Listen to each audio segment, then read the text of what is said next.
You know that feeling, right? The alarm goes off, you make the coffee, battle the commute, settle in for the 9 to 5, and then, well, you basically just rinse and repeat. Tomorrow, next week.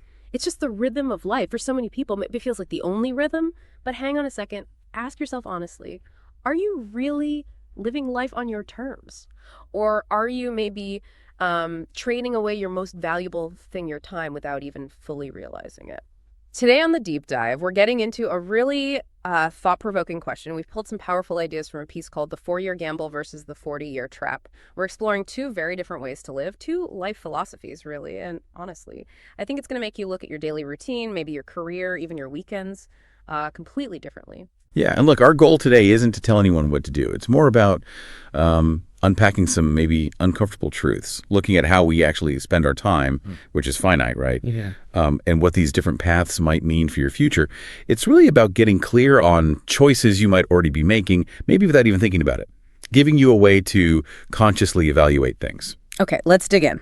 The first concept, well, it might feel a bit jarring at first. We're calling it the 40-year trap, the illusion of security. The basic idea here is pretty stark. Every job, no matter how good it looks on paper, is basically set up to make someone else richer. Just think about that. It kind of forces you to consider that your salary. It's proof your boss values what you do less than the profit you generate for them. It's a blunt way to put it, I know, but it definitely challenges the usual thinking, doesn't it? It really does. That feeling of security from a steady paycheck. Yeah. The piece argues it's maybe just an illusion, a very effective one. So, to make this real, let's talk about Rajesh. He's kind of the perfect example of this 40-hour trap. Rajesh did everything right, studied hard, got the engineering degree, landed a good, stable IT job by 25. For him, and probably his family too, he'd figured it out. Steady money, health insurance, a clear career path laid out. It's the blueprint, right? Absolutely. And Rajesh stuck to that blueprint for decades. He put in his 40 hours, often more, deadlines and stuff. He was that solid, reliable employee, never missed a day, always got things done, got the promotions you'd expect, team lead, project manager, eventually senior manager. His salary went up steadily. But here's the thing to watch. His spending went up right along with it. That whole lifestyle creep thing, new car, bigger mortgage, kids' school fees, nicer holidays. Every raise just got swallowed up by more obligations. It happens almost without you noticing. Exactly. And this is where Rajesh's story gets, well, kind of sad. Despite the titles, the money, he said he never really felt free. Those vacations he looked forward to, always cut short by urgent work calls. He was basically still tethered to the job. And the kids he was working so hard for, they grew up while he was stuck in meetings or on late calls. Then, by his late 40s, his health started to suffer. Hypertension, diabetes, just chronic stress. It became his norm. Yeah, and it all leads up to his retirement at 60. He had a retirement fund, not huge, but okay. But the real kicker, the tragedy, is that his health was just too poor by then. He couldn't really enjoy the things he dreamed of, that big trip to Europe, couldn't manage it, starting a little business, too risky, not enough energy at that point. So the takeaway from his story is pretty clear. He played it safe, followed the rules, and, well, the system won. He never got to live life on his own terms. And the source points out, this isn't just one guy's story. It's a pattern for millions. Wow, yeah. That paints a pretty bleak picture. But what if there's another way? A totally different approach. Let's switch gears now to the other narrative, what we're calling the 4-year gamble, pain before power. This is Aisha's story. Like Rajesh, she started out the same way, 23, college grad, corporate job. But the big difference, within just 2 years, she had this kind of major realization. She saw she was busting her gut building wealth for her bosses, while her own dreams were just sitting there collecting dust. That can be a real wake-up call. And what she did next was, frankly, pretty bold. We're calling it her 80-hour gamble. So while she was still working her normal 9 to 5, she started an online clothing brand on the side. Now, this wasn't just a hobby. Her schedule was absolutely brutal. Think about it. Office 9 to 6, then straight into her own business from maybe 7 p.m. till 2 in the morning. Weekends weren't for relaxing. They were for packing orders, dealing with suppliers, teaching herself digital marketing from scratch. It was relentless. Oh man, the sacrifice there is huge. I mean, her friends probably thought she was nuts, right? Relatives telling her, just focus on your safe job. That's the usual advice. She missed out on parties, holidays, lived super frugally for 4 solid years. And it wasn't easy sailing either. The source mentions tons of setbacks, suppliers ripping her off, ads failing, website crashing, nights where she just broke down crying. Totally. It's the kind of struggle that would make most people just throw in the towel. Yeah. But Aisha just wouldn't quit. That was her defining thing. And it paid off. By 28, the brand really started getting traction. Her side income blew past her corporate salary. So at 29, she did it. She quit the day job. By 31, the brand was huge, doing crores in revenue, as the source puts it.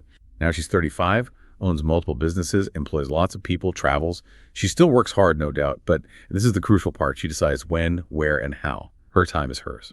So Aisha's path, it's like she consciously chose, 4 years of pain for decades of freedom? That's a powerful contrast to Rajesh. Exactly. And Aisha's story really throws that 40-hour illusion into sharp relief. Society sells us this idea. Study hard, get the degree, find a stable job, work hard, retire at 60. Then you can live. But the uncomfortable idea here is that maybe the system wasn't actually built to make you free. Maybe it was built to keep you productive and, dependent. Yeah, and the history behind the 40-hour week is fascinating, isn't it? We just accept it. But the research says it wasn't just discovered, it was engineered. Henry Ford made it popular, sure, but maybe not just out of kindness. It was about maximizing factory production, right? But also maybe keeping workers tired enough so they didn't have the bandwidth to think about other options or, rebel. It looks like security, but it can actually be a trap. And then you contrast that with Aisha's path, the 80-hour paradox. And let's be clear, we're not saying it's easy. It's incredibly hard. Sacrifice, exhaustion, failure's all part of it. But here's the paradox the source points out, the pain of building your own dream. It's temporary. It's intense, yes, but it has an endpoint. The pain of building someone else's dream, 40 hours a week for 40 years, that can be lifelong. One is like an investment in your own freedom. The other is like leasing out your time indefinitely. That really makes you wonder, why do entrepreneurs often say they're happier, even though they work way harder and face more risk? What's the insight there? Well, the core idea seems to be that pain feels different when it has purpose, real purpose. When you're going through hardship for your vision, something you defined, the suffering changes. It's not just a burden. It's part of a meaningful challenge. That feeling of ownership, of actually driving your own life, it's incredibly powerful. It can keep you going through almost anything. Which brings us to this really harsh truth at the center of it all. Both paths hurt. In their own way. The 40-hour path hurts because you never really own your time. You're always on someone else's schedule, working towards their goals. And the 80-hour path hurts because it just demands insane sacrifice, your time, your energy, your social life. But the key difference, the thing to really focus on is this. One hurt is temporary, like a sprint. The other is potentially lifelong, a marathon with no finish line you control. That's a really critical distinction. Yeah. So, okay, if that 80-hour path, even with all the pain, offers this chance for real freedom and purpose, why do most people still choose the standard 40-year route, even if it might lead to that lifelong ache of being unfree? It's the million-dollar question, isn't it? And the analysis points to a few things. There's definitely the fear of failure. It just stops people cold. Then there's, just the comfort of routine, the security blanket of that regular paycheck. It's addictive. Society plays a huge part too, right? Family, friends, everyone pushing you towards the safe option. And maybe the biggest thing is just short-term thinking. We focus on avoiding pain now rather than investing in freedom later. It's less that people actively choose regret and more that they're kind of programmed, defaulted onto the path of least immediate resistance. And that leads to maybe the most urgent point here, this choice about which path you're on. It's not some big decision way off in the future. You're already making it. Every single day, every hour you may be waste scrolling, every night binge watching, every day you work only for your boss's dream. You're casting your vote with your time. The choice isn't down the road somewhere. It's happening right now in how you spend today. So let's circle back to Rajesh and Aisha, our two examples. Rajesh gave 40 years, his prime years, to someone else's company, and he retired tired. Aisha gave 4 incredibly tough years to her own dream, and she bought herself a lifetime of freedom, of control. The contrast is just wow. And the questions it raises for your own life are pretty huge. Yeah, the truth is simple, but it's also kind of brutal, isn't it?